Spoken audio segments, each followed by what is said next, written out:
안녕하세요. 만나뵙게 되어 반갑습니다. 한국 디지털 정부 이해와 추진 전략이라는 제목으로 강의하게 된 서울대학교 행정대학원 엄석진 교수입니다. 한국의 디지털 정부는 크게 전자정부, 스마트 정부, 그리고 최근의 디지털 혁신으로 구분할 수 있는데요. 이 강의에서는 전자정부에 대한 이론적 논의를 바탕으로 한국의 전자정부 추진의 역사와 성공 요인, 그리고 지금 진행되고 있는 지능정보 시대의 정부의 디지털 혁신 방향에 대해 설명드리고자 합니다. 먼저 전자정부의 등장 배경입니다. 전자정부라는 개념은 1993년 미국 클린턴 정부의 출범 이후 사용되기 시작하였습니다. 클린턴 정부 출범 직후부터 엘고 부통령이 주재하여 이루어진 국가정보인프라 구축 사업의 행정 분야 사업 중 하나로 시작되었습니다. 당시의 전자정부는 전자은행 서비스, 이뱅킹의 개념을 정부와 공공부문으로 확장하는 것이었습니다. 즉 ATM, 플라스틱으로 된 신용카드, 또 전국에 걸친 네트워크가 은행 업무 처리를 보다 편리하게 해주는 것처럼 정부에도 그와 같은 서비스를 적용하는 것이 강조되었었습니다. 좀 더 구체적으로 살펴보면 정보기술이 발전하고 인터넷이 상용화되는 등 정보사회가 본격화되면서 정보기술을 활용하여 더 좋은 정보를 구현할 수 있다는 아이디어가 전자정부의 또 다른 배경이 되었다고 할 수 있겠습니다.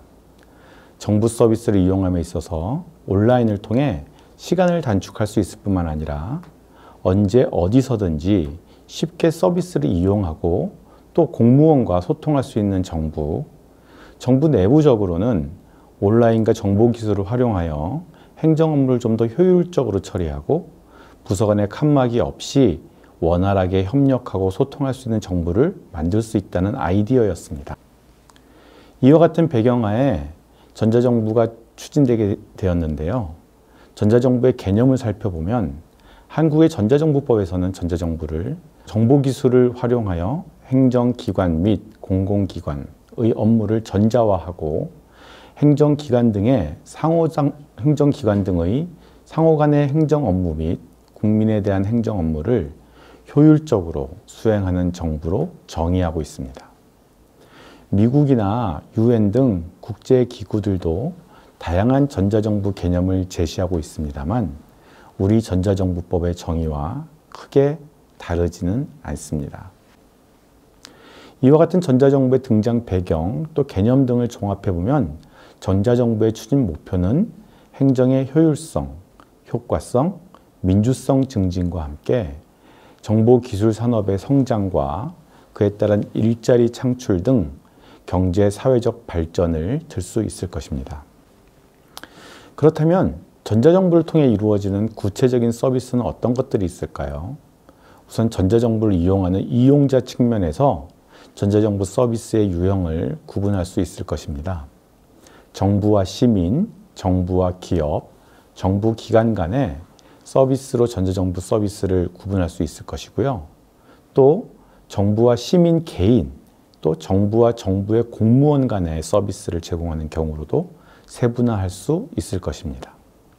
다른 시각에서 보면 행정 내부 업무 처리를 위한 전자적 행정관리, 행정 외부의 측면에서 대국민 서비스를 위한 전자적 행정 서비스, 마지막으로는 국민들의 참여와 민주주의 실현을 위한 전자민주주의로 구분할 수 있을 것입니다. 전자정부 서비스의 구체적인 예를 들어 설명해 보겠습니다. 대표적인 대국민 서비스라고 할 수 있는 주민등록 업무의 경우에 인터넷을 통한 전입신고 한 번으로 과거의 여러 행정 절차와 각종 신고 및 확인 과정을 대체할 수 있습니다.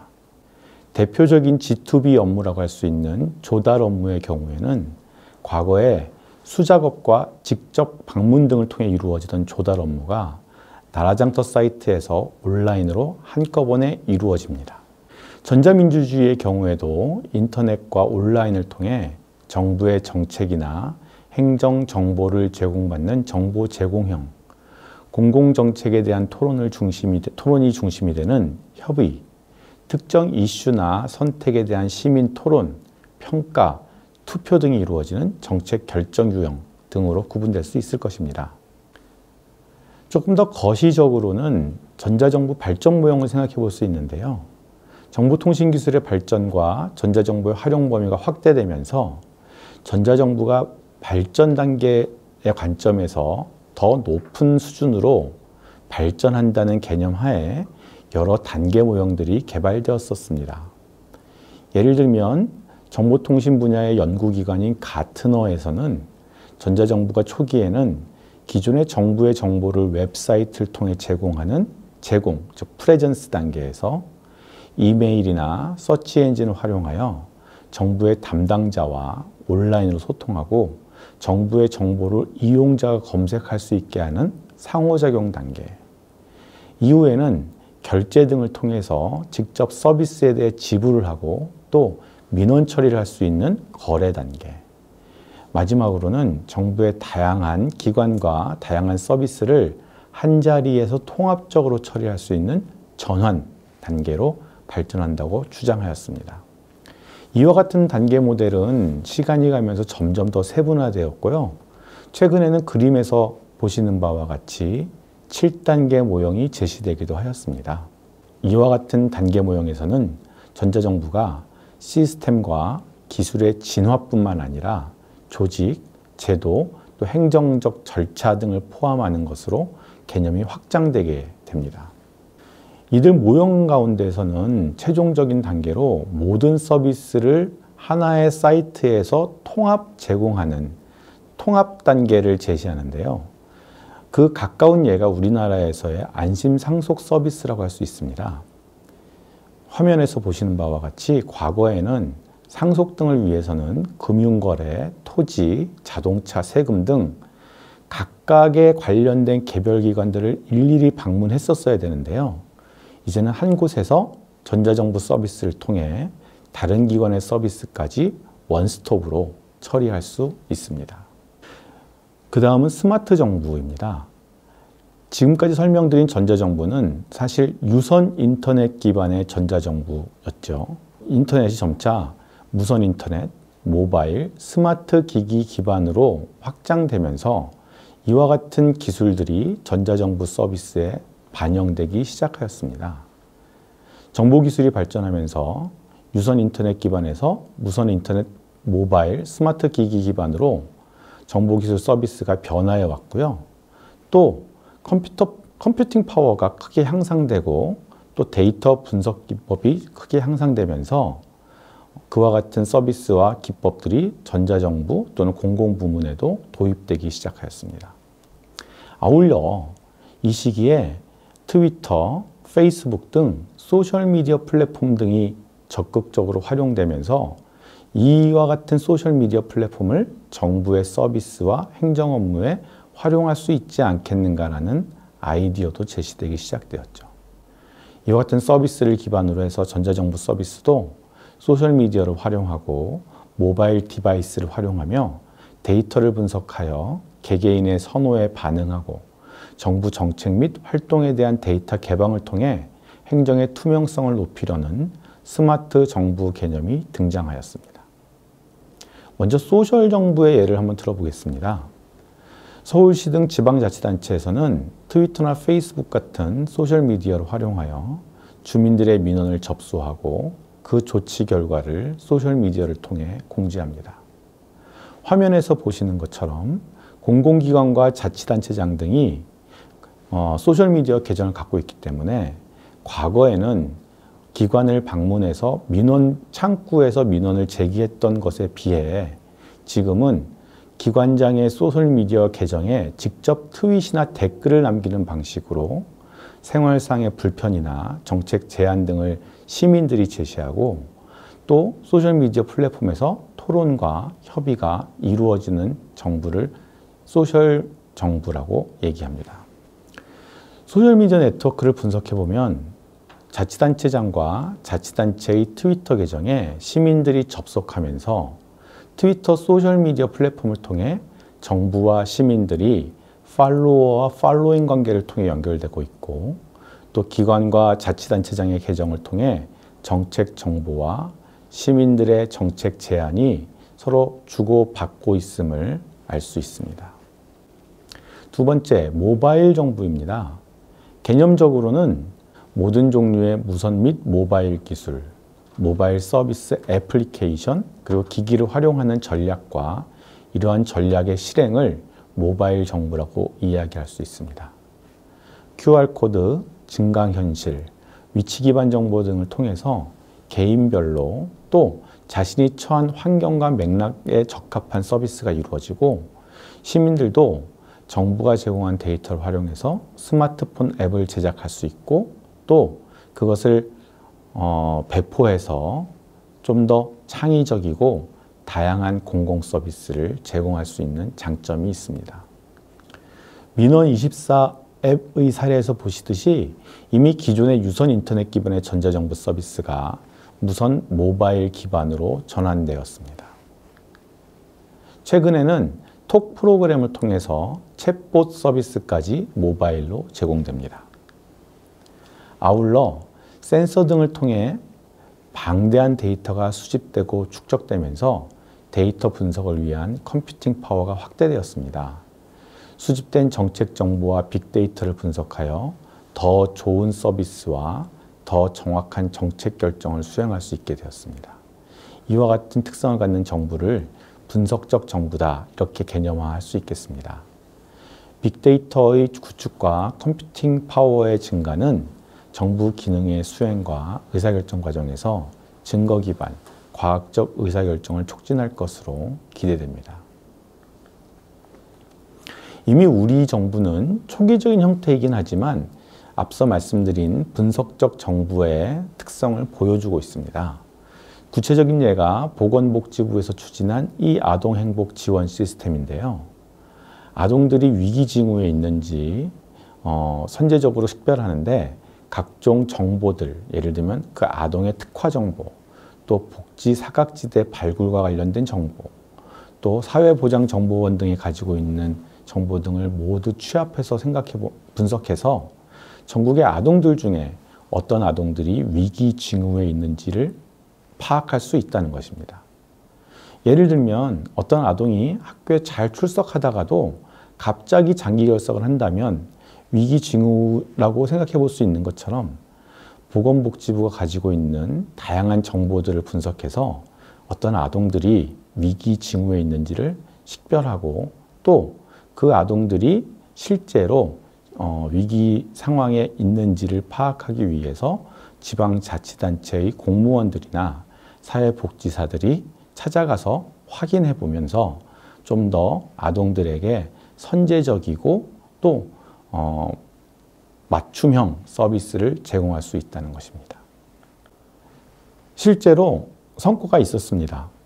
2018년 3월부터 2019년 10월까지 총 6차에 걸쳐 약 2만 명 정도의 아동들이 위기 징후를 보이는 것으로 예측되었고, 지방자치단체의 공무원과 사회복지사들이 실제로 위기 징후가 있었는지 현장 실사를 했다고 합니다. 그 결과 약 4,400명의 아동들에게는 필요한 서비스를 추천하고 연계해 줬고요. 실제로 68건의 경우에는 아동학대 신고가 이루어졌습니다.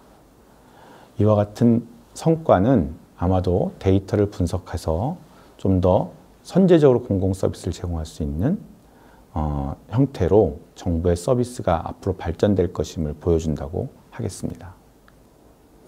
다음으로 한국 전자정부 추진의 역사를 간략히 살펴보겠습니다. 그림에서 보시는 바와 같이 1967년 경제기획원 조사통계국에 행정용 컴퓨터가 도입된 이래로 한국의 전자정부는 큰 발전을 이루어 왔습니다.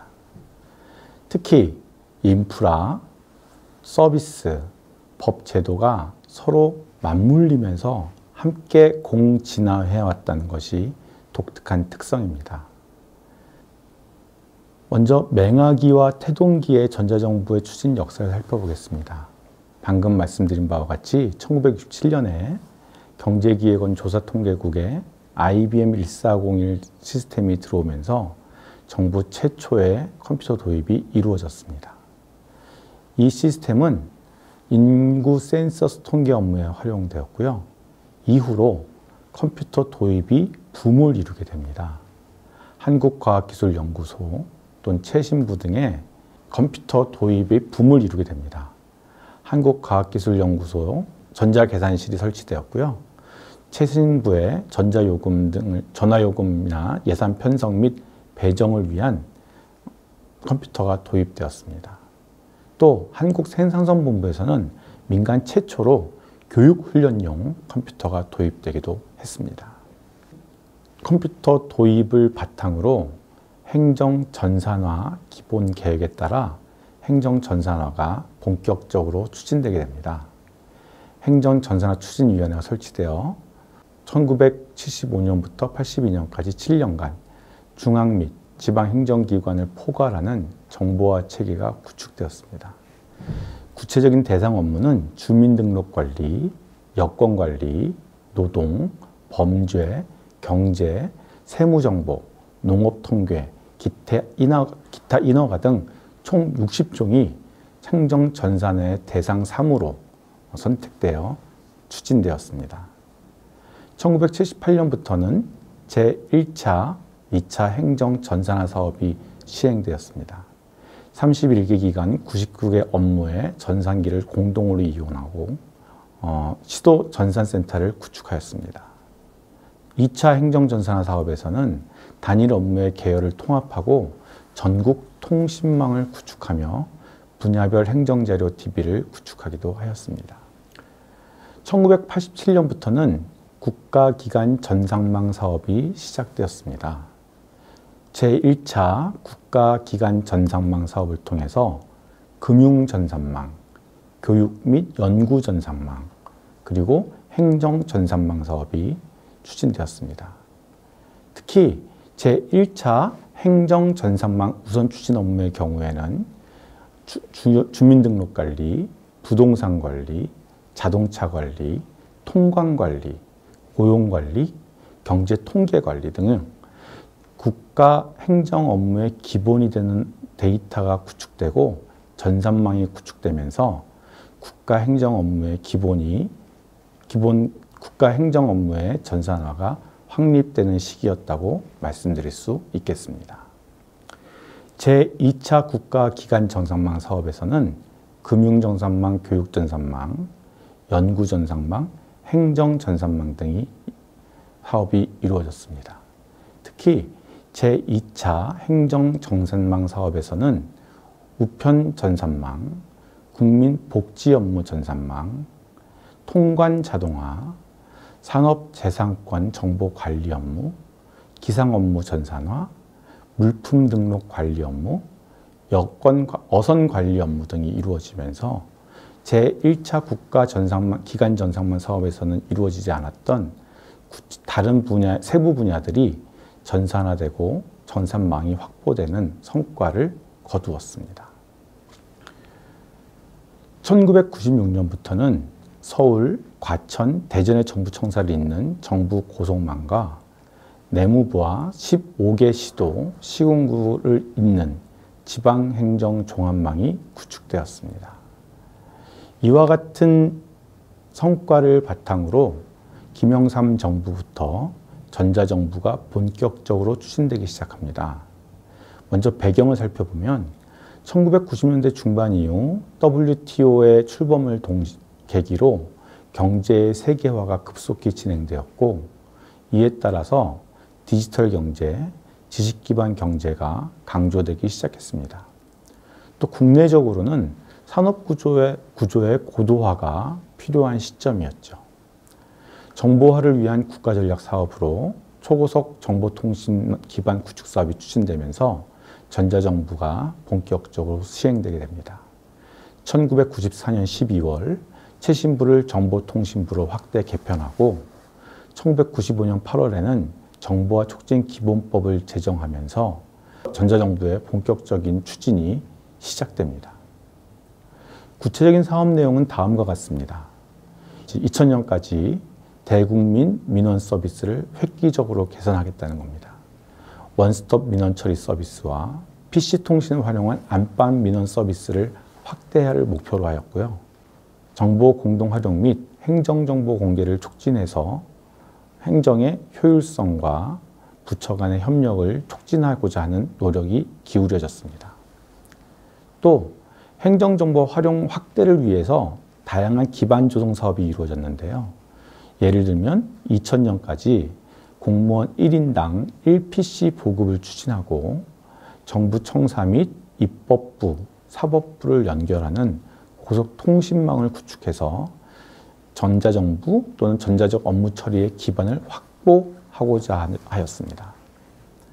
또 여권 발급, 통관, 지적재산권, 조달, 국세, 지방세 등 다양한 분야의 정보화 사업이 추진되었습니다.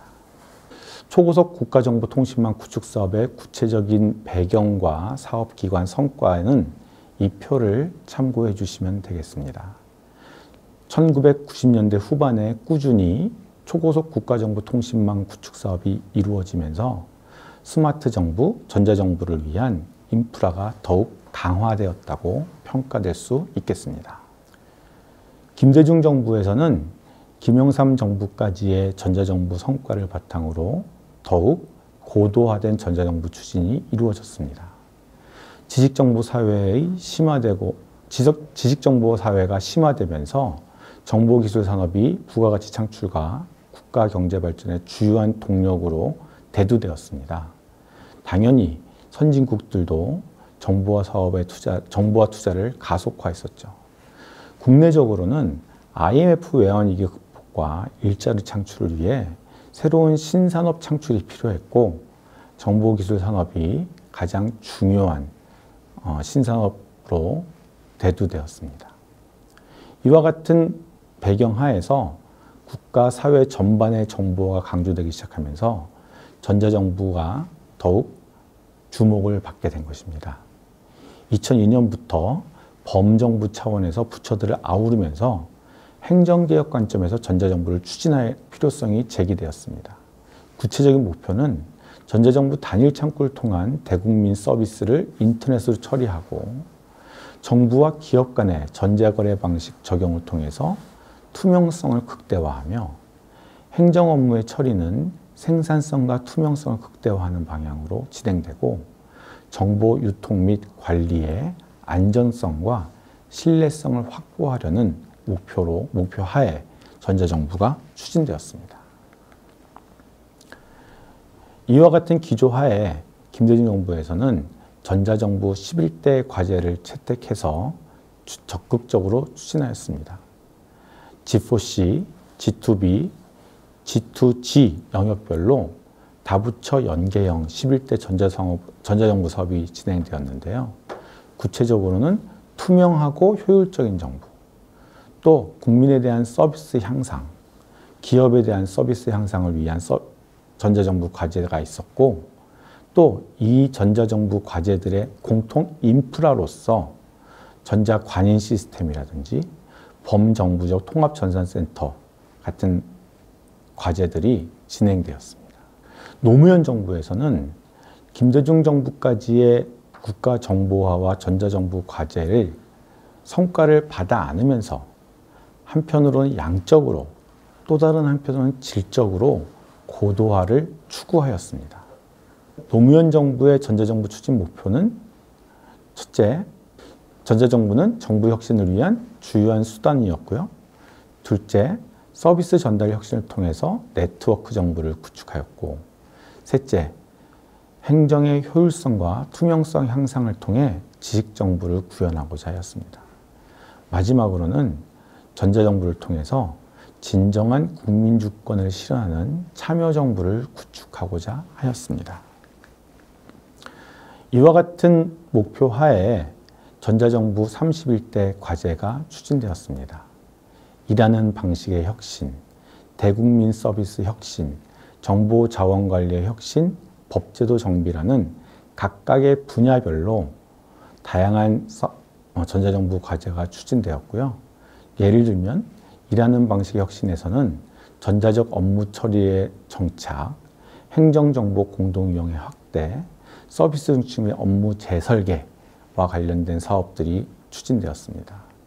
대국민 서비스 혁신에 있어서는 인터넷 민원 서비스를 고도화한다든지 국가 안전관리와 관련된 전자정부 사업이 추진되기도 하고, 기업을 위한 서비스 고도화가 추진되기도 하고, 전자적 국민 참여 확대를 위한 온라인 국민 참여 확대 사업이 추진되기도 하였습니다. 이명박 정부에서는 지난 정부까지의 전자정부의 성과를 강조하면서도 다른 관점에서 전자정부를 추진하려는 움직임이 있었습니다. 이명박 정부에서는 지난 정부까지의 전자정부 성과를 받아 안으면서도 과거에는 다루지 않았던 문제들을 포괄적으로 다루고자 노력하였습니다. 예를 들면 지속적인 전자정부 추진으로 중앙 및 지방정부의 많은 정보 시스템이 구축되었긴 했으나 데이터와 정보 시스템이 기관별로 운영되어 호환성이 낮고 공동 활용을 위한 통한 비용 절감 및 성과 창출 효과가 높지 못하다는 진단 하에 전자정부 시스템을 좀 더 융합하고 또 활용을 강조하는 방향으로 정책 방향을 전환하였습니다. 이에 전자정부와 국가정보화를 통합 추진하면서 창의와 신뢰의 선진 지식정보 사회라는 비전하에 전자정부를 추진하였습니다. 분야별로는 일 잘하는 지식정부, 디지털로 잘 사는 국민, 신뢰의 정보사회, 창의적 소프트파워, 첨단 디지털 융합 인프라라는 구축이라는 목표를 구축하고 정부 주도의 정보화에서 민간 협업 거버넌스로의 전환, 단절과 분산의 정보화에서 소통 융합의 정보화로의 전환을 목표로 하였습니다. 민과 간의 협업을 통해서 정보화 정책을 개발, 추진함으로써 참여와 공유의 새로운 인터넷 문화 환경을 만들 수 있다는 것이었죠. 지식과 서비스를 공유하고 정보 자원을 통합하면서 방송, 통신 융합의 새로운 정보 서비스를 제공하고자 하였습니다. 또 정보와 순기능 중심에서 역기능을 고려하는 방향으로 전환하고자 하였습니다. 스팸 메일, 해킹, 개인 정보 유출 등 정보 보호에 대한 정책을 강화하고자 하였고, 사이버상의 질서, 윤리를 확립해서 부정확한 정보의 확산에 따른 갈등을 예방하고자 하였습니다. 아울러 앞서 말씀드린 바와 같이 활용 중심의 정책으로 전환하고자 하였습니다. 국가 정보화 기본 설계도에 기반한 체계적 정보화로 기존의 정보화 문제점을 극복하고 시스템 활용도를 극대화하여서 사회 전 분야에 축적된 지식 정보를 효율적으로 공유, 활용할 수 있는 지식 기반 인프라를 구축하고자 하였습니다. 이와 같은 배경 하에 창의적 소프트 파워와 관련된 다양한 사업들이 추진되었고, 그 외에도 첨단 디지털 인프라, 융합 인프라, 신뢰의 정보 사회, 또 일자란 지식 정보를 위한 다양한 사업들이 진행되었습니다. 박근혜 정부의 전자정부 추진에 대해서 설명드리겠습니다. 박근혜 정부는 창조경제 구현을 위해 창조정부의 중요성을 강조하고 공개, 공유, 소통, 협력의 가치 하에 전자정부를 추진하였습니다. 구체적으로는 정부의 모든 일을 국민에게 투명하게 공개함으로써 신뢰 구축과 국민 통합의 토대를 마련하고자 하는 투명한 정부, 지식의 창조, 축적, 공유로 새로운 미래를 선도하는 정부로 재탄생하자는 관점에서 유능한 정부, 또 공급자 중심의 서비스에서 수요자인 국민을 중심으로 서비스를 전환하고자 하는 서비스 정부라는 목표로 전자정부가 추진되었습니다. 투명 정부를 위해 공공정보의 적극 공개, 공공데이터의 민간 활용 활성화, 또 민관 간의 협치를 강화하는 거버넌스의 관점에서 거버넌스를 강화하는 사업들이 진행되었고, 유능한 정부를 구현하기 위해서 협업과 소통을 위한 시스템을 구축하고 빅데이터를 활용한 과학적 행정 구현을 위한 사업들이 추진되었습니다. 서비스 정보를 구현하기 위해서는 수요자 맞춤형 서비스를 통합 제공하고 창업 및 기업 활동을 원스톱으로 지원하는 시스템과 전자정부 사업이 추진되었습니다. 정보 취약계층의 서비스 접근성을 제고하고 새로운 정보기술을 활용한 맞춤형 서비스 창출에도 노력하였습니다. 네, 다음은 한국전자정부의 추진 성과와 성공 요인입니다.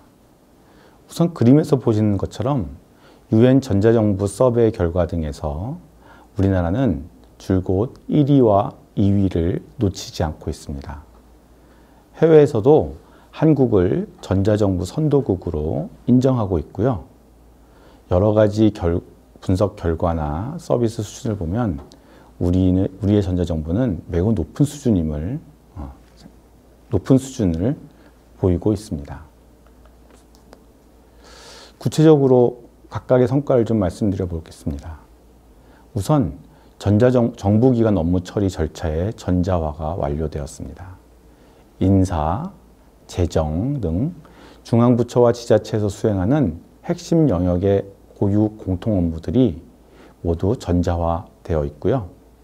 전자결제, 업무관리, 기록물 관리, 정부 디렉토리 시스템, 전자문서 유통 시스템 등 행정 처리를 위한 주요 시스템들이 구축이 완료되어 있습니다.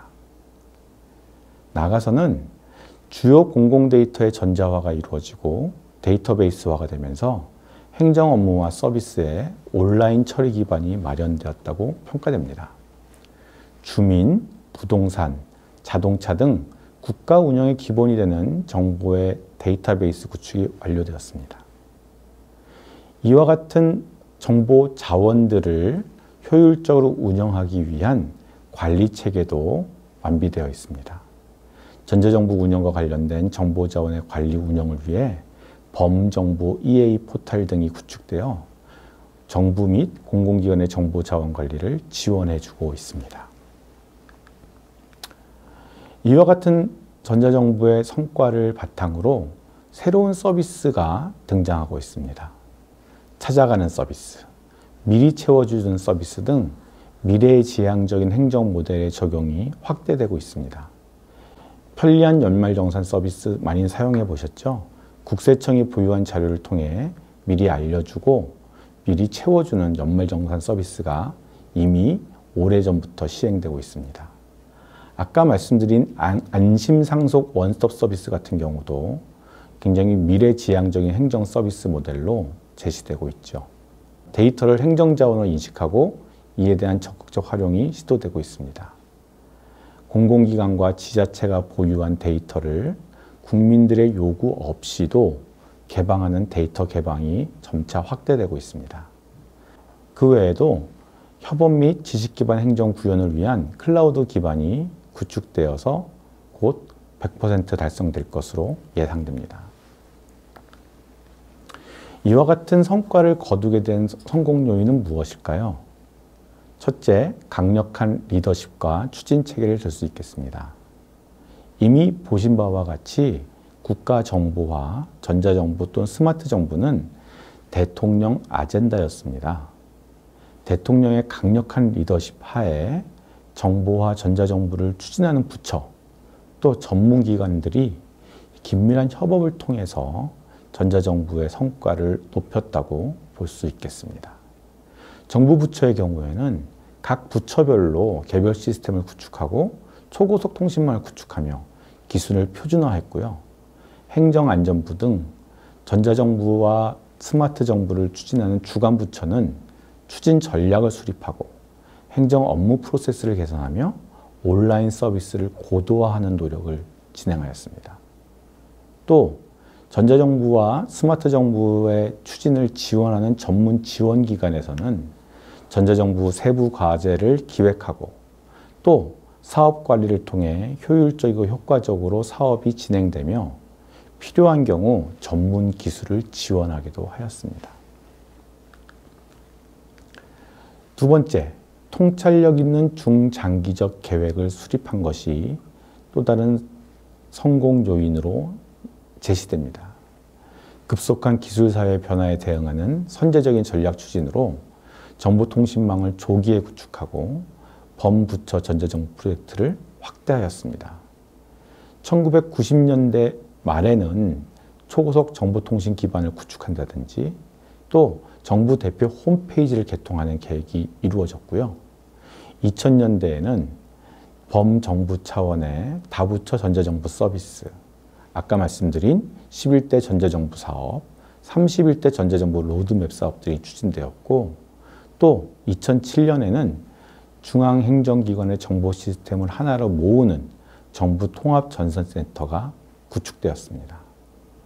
2010년 이후에는 스마트 전자정부 추진이 발표되고 또 전자정부 2020 기본계획 등을 통해서 기술 발전과 국민들의 요구에 부합하는 스마트 정부 또 디지털 정부로의 발전이 추진되었습니다.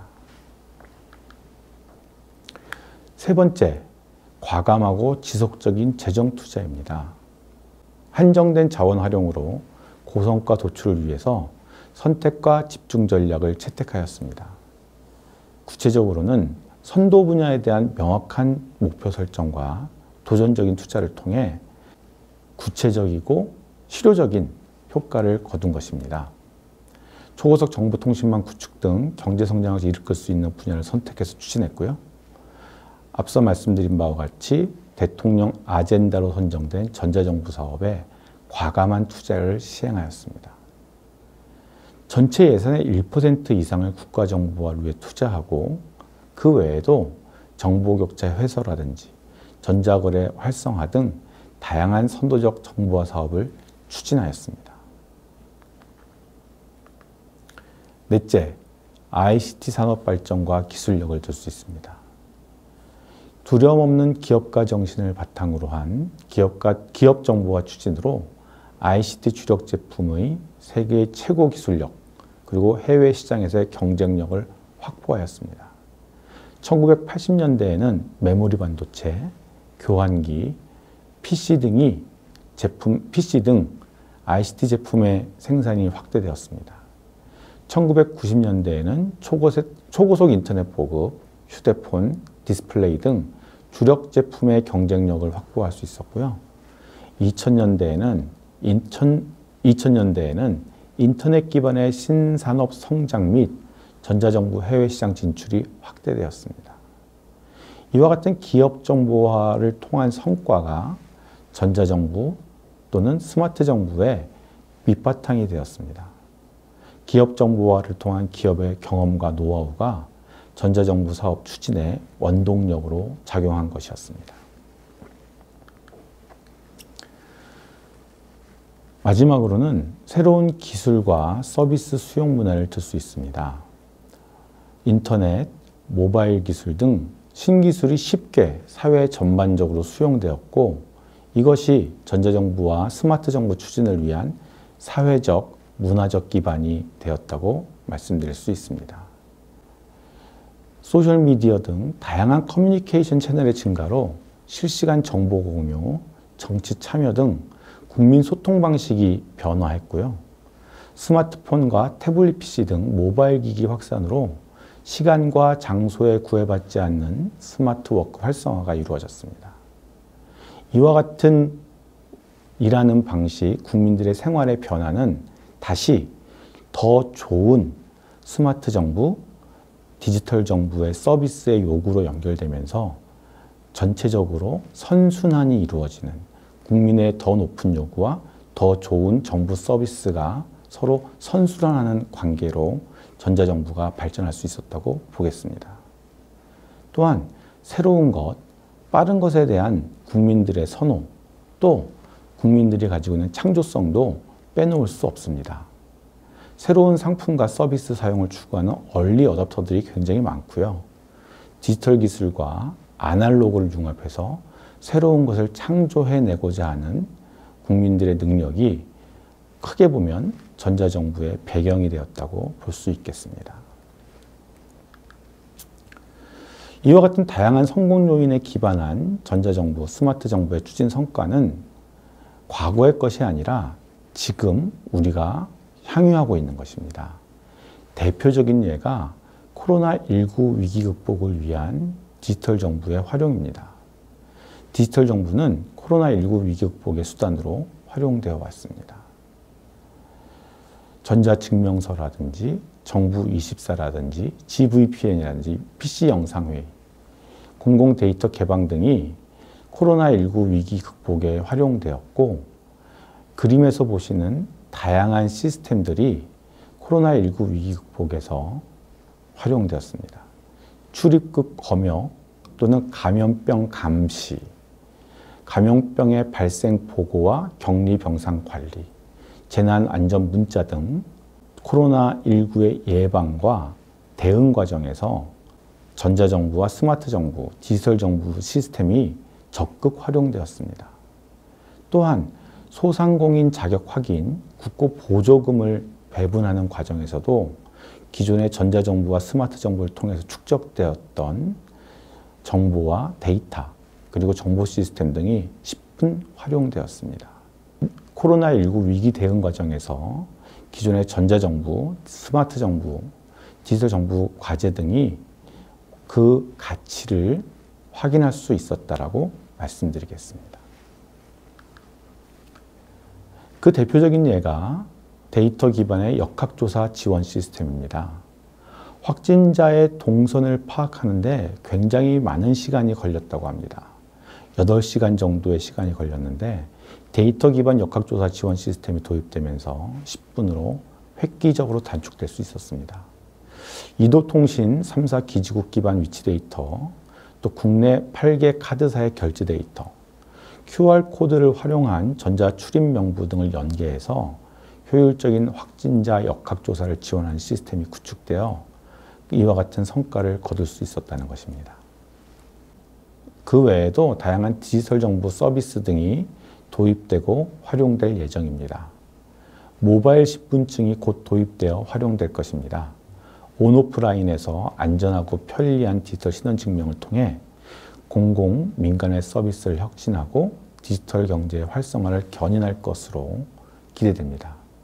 이미 공무원증과 일부 운전면허증은 모바일 신분증 도입이 이루어졌고요. 22년부터는 장애인 등록증으로도 확대될 것으로 예상되고 있습니다. 디지털 정부 주요 서비스 중에 하나가 AI 기반의 국민비서 서비스입니다. 국민 개개인에게 제공되는 모든 서비스의 안내 신청 등을 국민비서 서비스와 연결해서 하나의 채널에서 제공되고 있습니다.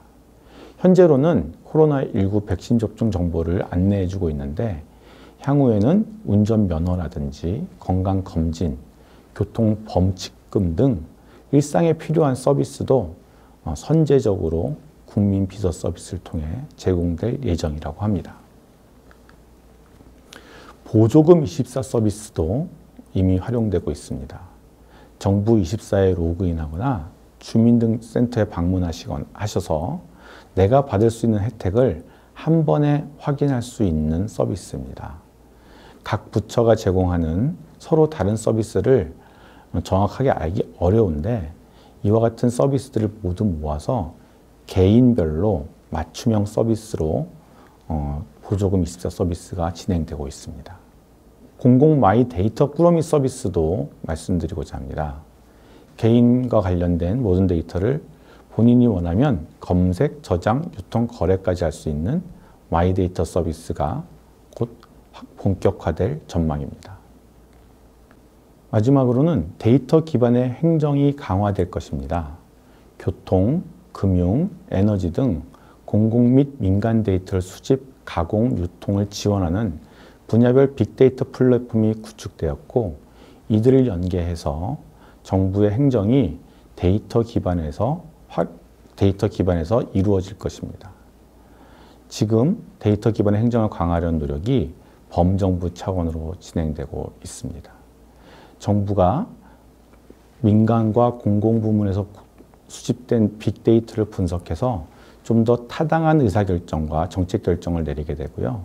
또 기관별로는 각 기관이 담당하고 있는 정책과 행정 업무에 위한 정부 데이터 분석 역량을 높이게 될 것입니다.